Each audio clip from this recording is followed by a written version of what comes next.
Kisah berlatar di sebuah desa di pegunungan Nepal. Gadis ini bernama Laksmi. Dia adalah gadis yang ceria yang kini berusia 12 tahun.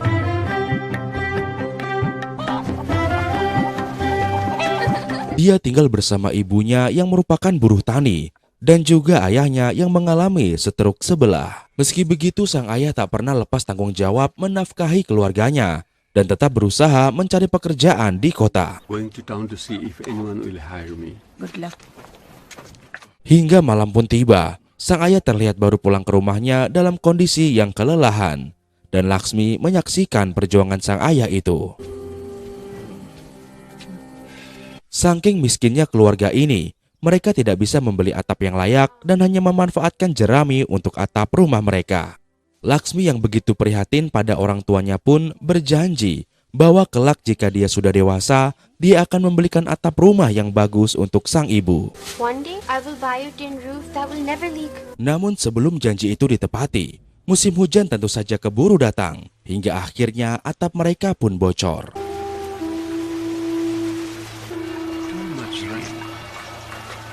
Suatu hari kedua orang tuanya mengajak Laksmi untuk datang ke acara festival.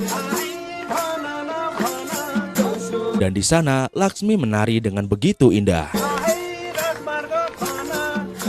Keindahan tarian Laksmi membuat seorang wanita tertarik dan menghampirinya untuk ikut menari. Dan wanita ini bernama Bimla. Bimla memuji tarian indah Laksmi, dan Laksmi sendiri juga terpukau melihat penampilan Bimla yang full perhiasan di mana-mana, layaknya toko emas berjalan.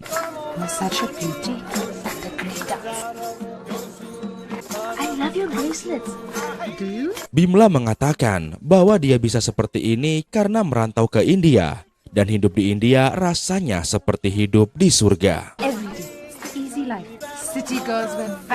Melihat wajah Laksmi yang sepertinya tertarik, Bimla pun menawarkan Laksmi untuk ikut bekerja ke India bersamanya, yang mana Bimla sendiri bekerja sebagai seorang ART dan memiliki juragan yang baik.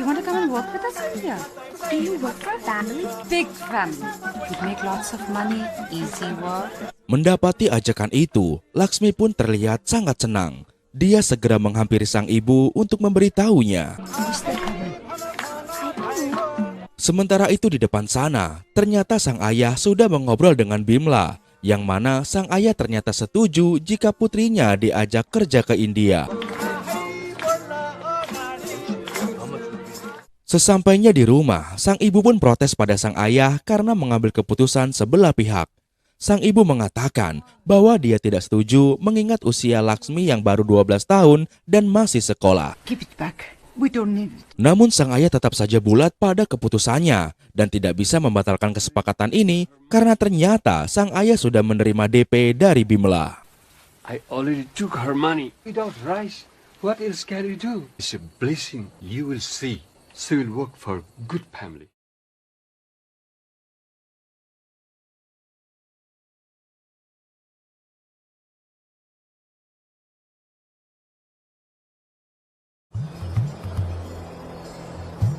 Dengan hati yang berat, sang ibu pun akhirnya harus melepas Laksmi karena pergi ke India juga adalah keinginannya Laksmi.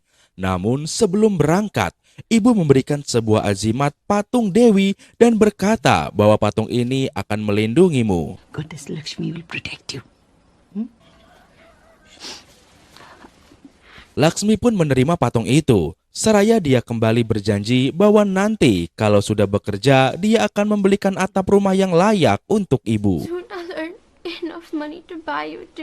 Singkatnya, Laksmi pun diantar menemui Bimla, dan dengan cita-cita ingin membelikan atap yang layak untuk ibunya, akhirnya Laksmi pun berangkat dengan penuh rasa bahagia. Bye.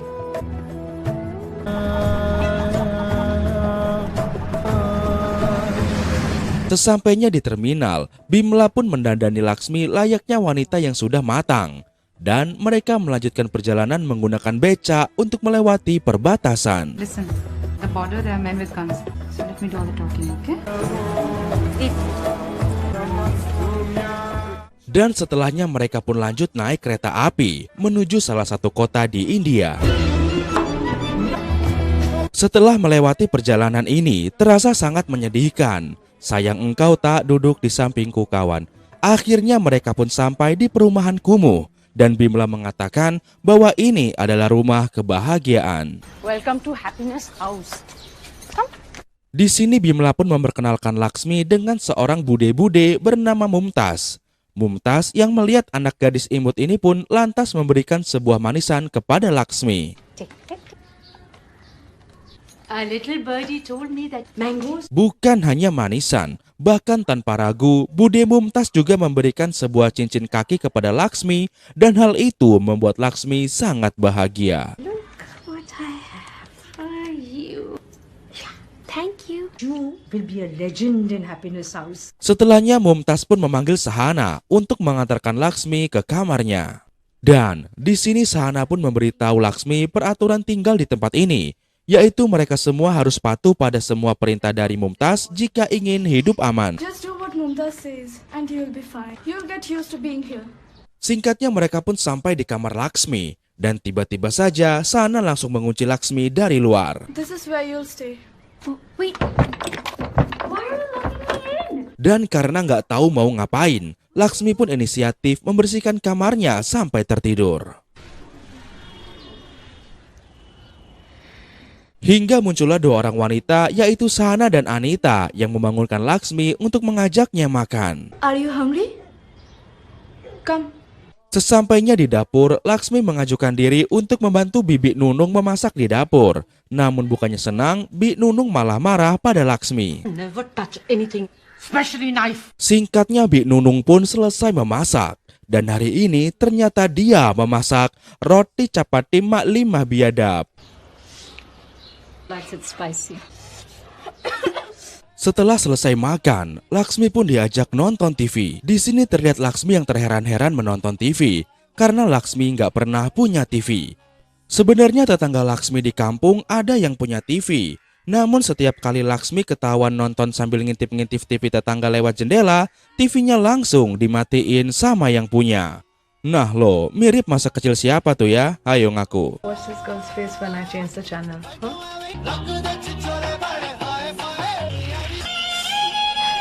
Dan melihat reaksi Laksmi yang kampungan, teman-temannya pun langsung mengerjainya. Straight from the past. Beberapa saat kemudian, Mumtaz pun datang dan menyuruh mereka semua untuk bekerja. Dan Mumtaz juga menyuruh Monica untuk mendandani Laksmi secantik mungkin. Hey Monica, Chikarabash. Setelah selesai didandani, Laksmi pun dibawa ke sebuah ruangan. Tak lama kemudian, seorang pria bernama Farun, cucunya Fir'aun pun datang. Namun Laksmi menolak karena dia nggak pernah disentuh biawak. Laksmi pun berusaha lari dari tempat ini. Namun Mumtaz tak tinggal diam dan dia menyuruh anak buahnya yang bernama Suren untuk mengejarnya. Dan sekuat apapun Laksmi kabur, ujung-ujungnya dia berhasil ditangkap oleh Suren.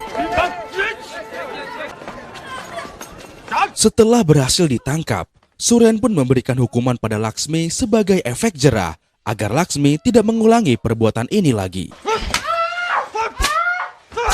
Try to run now.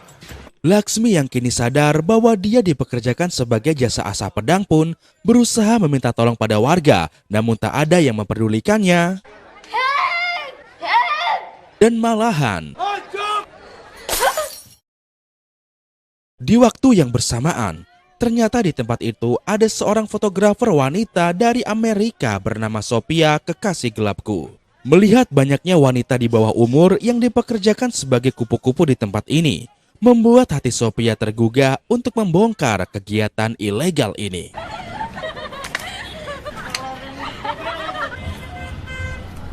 Sophia mencoba mendatangi sebuah tempat perlindungan anak yang diurus oleh seorang wanita bernama Tripati dan juga seorang pria bernama Vikram. Hi, how you doing? Hi, thank you. Nice. Sophia pun menyampaikan niatnya yang ingin mengambil foto di wilayah kupu-kupu itu. Namun di sini mereka melarangnya karena itu sangat beresiko. I don't think that's going to be possible. Photography is not permitted because if you're talking about the ones from the red light district, there can be quite dangerous. Vikram pun menyarankan jika memang ingin ke sana, baiknya Sophia jangan membawa kamera. dan Sophia bisa ke sana untuk melihat-lihat saja. Of course, you can just walk in and have a look, but just don't bring that camera in. Keesokan harinya, Sophia pun pergi ke sana dengan mengenakan kain putih dan membagikan selebaran. Laksmi yang melihat itu pun melemparkan sebuah bulu pada Sophia sebagai isyarat untuk meminta tolong. Sophia yang kasihan pun segera memotret Laksmi dengan menggunakan kamera kecil. Namun sayangnya hal itu diketahui oleh Suren dan kamera itu pun langsung dihancurkan. Bukan hanya menghancurkan kamera Sophia, karena setelahnya Suren pun memberikan pelajaran pada Laksmi. Di malam harinya, ternyata memori kamera itu masih bisa dibuka lewat tablet dan bisa dijadikan barang bukti tentang adanya tindak ilegal ini. Melihat wajah Laksmi yang begitu melas, Sophia pun membulatkan tekad bahwa dia pasti akan menyelamatkan Laksmi. Sementara itu di rumah kupu-kupu, terlihat Laksmi yang sedang diikat di tempat tidur dan di sini akhirnya Laksmi pun dipaksa untuk mengasah pedang para biawak tua satu persatu. Have you been thinking about me? I've been thinking about you.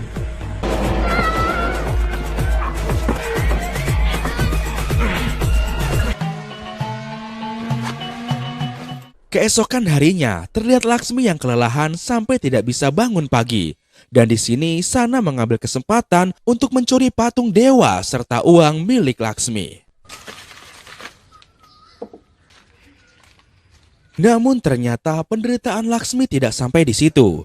Setiap malam dia selalu disiksa oleh Mumtaz dan dipaksa untuk menservis biawak milik Suren yang hitam, kecil, dan bengkok ke kiri.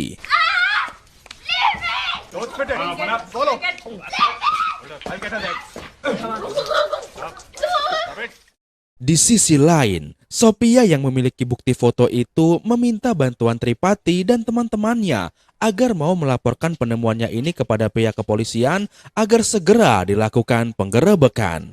We have to help this girl. When you raid this brothel, I want to be there. Mengetahui niat baik Sophia, hati mereka pun jadi ikut terketuk. Namun tentunya mereka harus atur strategi dahulu karena misi ini bukanlah misi yang mudah. Fortunately, setting up a raid can take weeks. Di sore harinya, terlihat Sana yang membantu Laksmi membersihkan diri. Dan di sini, Laksmi bercerita bahwa uang dan patung dewinya telah dicuri oleh seseorang. Someone stole my Lakshmi statue. Mendengar itu, Sana pun menasihati Laksmi agar tidak percaya pada siapapun di tempat ini. Padahal sejatinya, yang mencuri patung dan uang Laksmi adalah Sana sendiri. You can't trust anyone in this place. Come. Pada suatu siang, ketika Laksmi sedang bermain layang-layang bersama dengan Boti, tanpa sengaja dia melihat Suren yang sedang mengubur sesuatu. Dan setelah menyadari isi buntelan itu adalah manusia, Laksmi pun auto ketakutan terkena mental.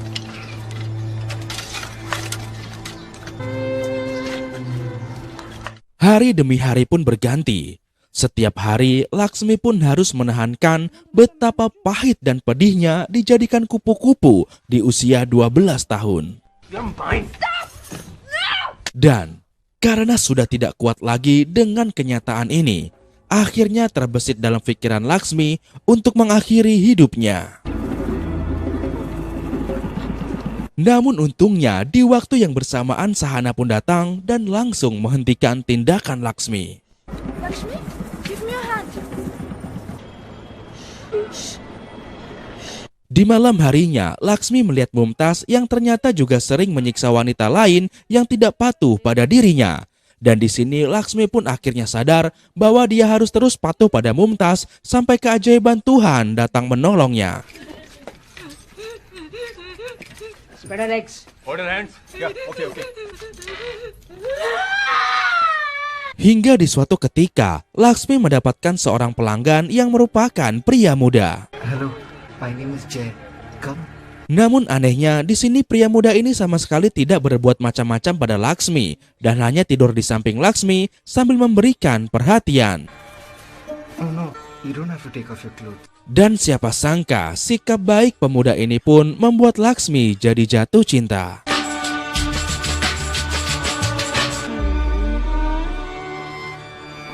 Beberapa malam berikutnya, terlihat seorang pria yang mengejar-ngejar Sahana sambil membawa pisau. Laksmi yang melihat Sahana dalam bahaya pun segera mengambil sebuah botol dan memukul pria itu. Melihat kekacauan ini, Mumtaz tidak marah pada Laksmi. Dia hanya memperingati Laksmi bahwa akibat kekacauan ini, Laksmi dianggap punya hutang 1.000 rupiah. Well done. You just earned 1,000 rupees towards your debt. Setelah Mumtaz pergi, Sahana pun berterima kasih pada Laksmi atas semua kebaikannya. Dan Sahana yang sudah sadar pun mengaku pada Laksmi bahwa dialah yang telah mencuri uang dan juga patung Dewi Laksmi. Beberapa hari kemudian, terlihat Monica yang ingin pulang kampung karena kontraknya bersama Mumtaz sudah habis. Dan terlihat Monica yang begitu bahagia. But now after 5 years, I'm going back home. When you go back to your village, you'll be a heroine. Dan teman-temannya pun ikut senang atas kebahagiaan Monica yang bisa pulang kampung.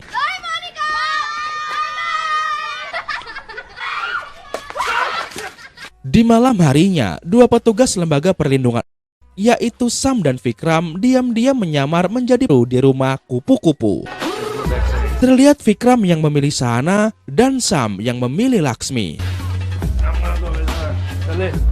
Sebelum mulai, Bimla pun meminta bayaran dulu pada mereka. Karena Bimla khawatir takutnya kalau bayarnya di akhir, mereka bayarnya pakai BPJS. Namun meskipun sudah bayar, Bimla masih tetap curiga pada mereka. Setelah sampai di kamar, Sam pun memberitahu bahwa dia datang untuk menolong Laksmi. Dia menunjukkan sebuah bulu yang kemarin sempat Laksmi lemparkan kepada Sophia. There's a shelter called Hope House. We can get you home. We can take you there. Karena tak punya banyak waktu, Sam pun memberikan sebuah kartu nama lembaga perlindungan anak kepada Laksmi dan dia berharap jika ada kesempatan Laksmi bisa segera keluar dan kabur ke lembaga anak. We're gonna come back Thursday with the police. Dan benar saja, tak lama kemudian tiba-tiba Bimla yang curiga pun datang untuk mengecek mereka. Namun untungnya mereka segera berpura-pura sedang main kuda-kudaan hingga membuat rasa curiga Bimla pun sirna. Keesokan harinya, Laksmi pun menceritakan kejadian tadi malam kepada Sahana. They'll come back. Mumtaz finds this. She'll kill you. Namun di sini Sahana mengingatkan Laksmi agar jangan mudah percaya pada orang Amerika. Karena bisa jadi mereka hanya berpura-pura baik dan sebenarnya mereka ngincer jeroan Laksmi untuk dijual. American Gora. Never trust Americans. They'll come back and take your kidney. Meski begitu, Laksmi tidak peduli. Karena bagi Laksmi, lebih baik jeroannya dijual daripada dia harus tinggal di tempat terkutuk ini. I'd rather die like that than stay here.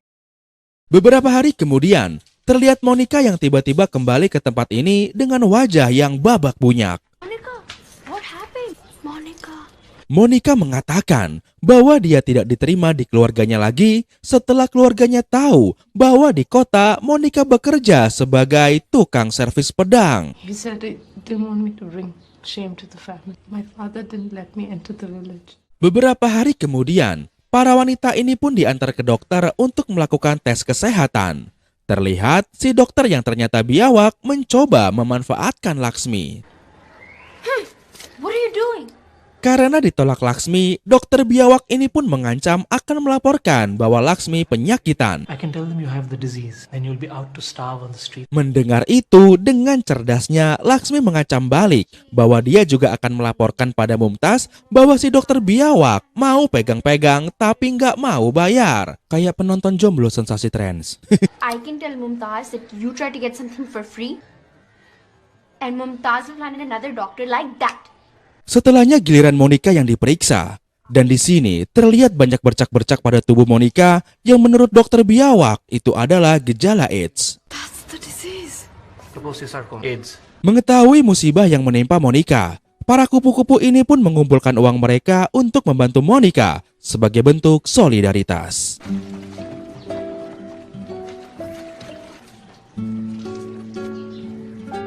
Laksmi pun memberikan uang itu pada Monica. Dan Monica yang tersentuh dengan kebaikan Laksmi pun memberikan sebuah nasihat bahwa Laksmi harus selalu menggunakan mantel karet setiap kali dia melakukan silaturahmi haram. Use these every time. You hear me? Dan karena sudah tidak bisa bekerja lagi di sini, akhirnya Monica pun harus pergi meninggalkan tempat ini.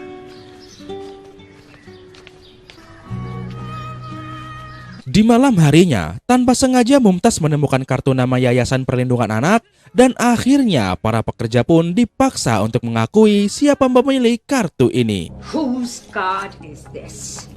Laksmi pun auto diam karena ketakutan. Namun tanpa diduga berlandaskan rasa persaudaraan, tiba-tiba Anita mengaku bahwa itu adalah miliknya. Padahal aslinya kartu itu milik Laksmi. It's mine. Mengetahui itu, Anita pun diberi pelajaran. Namun untungnya tiba-tiba polisi datang untuk melakukan razia dadakan.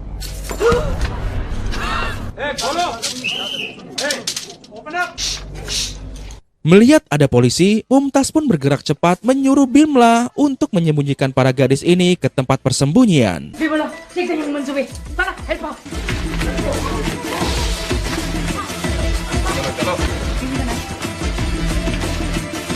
Dan ketika polisi masuk, mereka pun sama sekali tidak bisa menemukan para gadis itu dan juga barang bukti.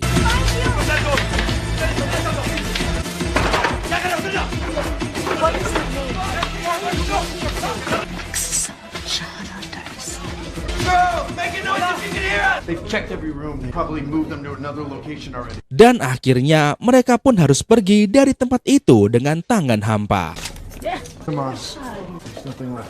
Keesokan harinya, Laksmi mengajak Sana untuk kabur dari tempat ini. Namun Sana menolaknya karena dia takut untuk mengambil resiko. We've got to get out of here. I can't do that. I won't live on the street again. Dan karena tidak ada pilihan, akhirnya Laksmi pun memutuskan untuk berusaha kabur sendiri. Dia mulai menyambungkan kain demi kain untuk dijadikannya tali agar bisa kabur lewat lantai 2.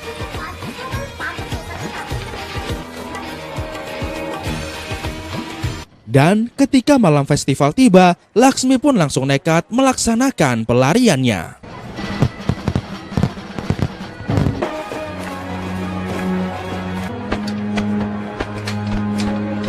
Namun sayangnya pelarian Laksmi kepergok oleh anak buah Mumtaz. Hingga akhirnya aksi kejar-kejaran pun terjadi di sini.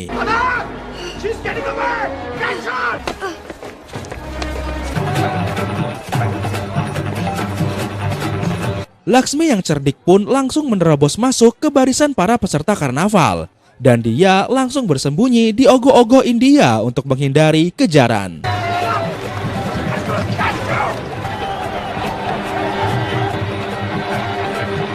Anak buah Mumtaz yang melihat Laksmi masuk ke barisan peserta karnaval mencoba ikut menerobos. Namun bukannya berhasil, si bedegul ini malah digebukin sama warga.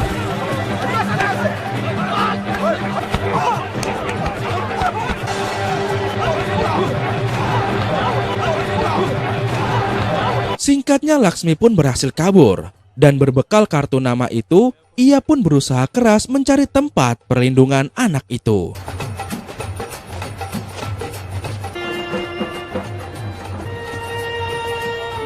Hingga akhirnya Laksmi pun berhasil menemukan tempat itu. Dan dia disambut dengan hangat oleh Tripati. Di sana akhirnya Laksmi bisa tersenyum lega karena bertemu dengan anak-anak yang seumuran dengannya merayakan malam ini dengan rasa bahagia.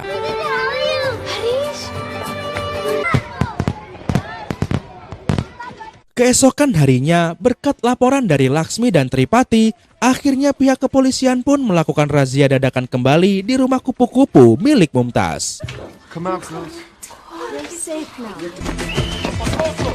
Dan kali ini, pihak kepolisian bukan hanya berhasil mendapati para gadis-gadis malang ini, bahkan mereka juga berhasil menemukan bangkai-bangkai di tempat ini. Mumtaz dan anak buahnya kini langsung ditangkap karena sudah tidak bisa mengelak lagi.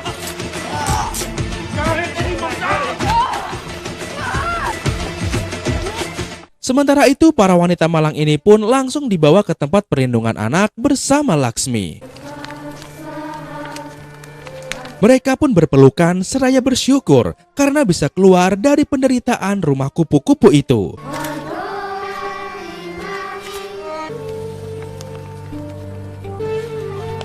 Dan mulai kini mereka pun menjalani hidup yang lebih baik dan yang lebih manusiawi. Tamat. Wah. Nah, seperti itulah kisahnya guys. Kalau diingat-ingat lagi sedih juga ya guys ya. Padahal tuh niat awalnya Laksmi ke kota kerja itu cuman supaya bisa beliin genteng buat ibunya loh. Tapi malah kehilangan masa depannya. Wah, parah sih. Ini sering terjadi sih di dunia ini, mau dimanapun, terutama di Asia. Di Indonesia mungkin juga pernah. Kalian ada pernah ngalamin kayak gini gak guys, atau teman-teman kalian? Tulis kolom komentar ya, kasih tahu gua. Nah, ini jadi pelajaran buat kita nih guys, terutama buat cewek-cewek yang tinggal di desa. Tolong, jangan pernah mudah tergiur kerja ke kota deh. Ini udah 2025, kerja di kampung aja lu udah bisa jadi kaya raya guys. Gue tuh kadang kasihan ya sama cewek-cewek desa yang diiming-imingi kerja ke kota, ujung-ujungnya cuma dijual. Gue sebenarnya mau nolong, jadiin istri ya kan, tapi banyak banget. Gempor lah gue. Kalau kalian wahai para jomblo-jomblo sensasi trans gimana? Mau nggak bantuin cewek-cewek desa yang ditipu di kota? Mau? Yang gue tanya tuh cowok-cowok jomblo. Kenapa bapak-bapak ikutan jawab dalam hati, ha? Malu pak sama kumis. No, dasar istri di rumah udah pada bolong. Bercanda. Baiklah teman-teman, kira-kira kalian pribadi nih, pelajaran apa yang kalian dapat dari film ini? Tulis di kolom komentar ya, kasih tahu gua. And then kayaknya sampai di sini dulu aja perjumpaan kita kali ini. Terima kasih buat kalian yang sudah nonton sampai habis, yang sudah ngasih like, yang sudah subscribe, dan yang paling penting yang sudah nyapa-nyapa gua di kolom komen. Kalian gak sombong, terima kasih guys. Halo.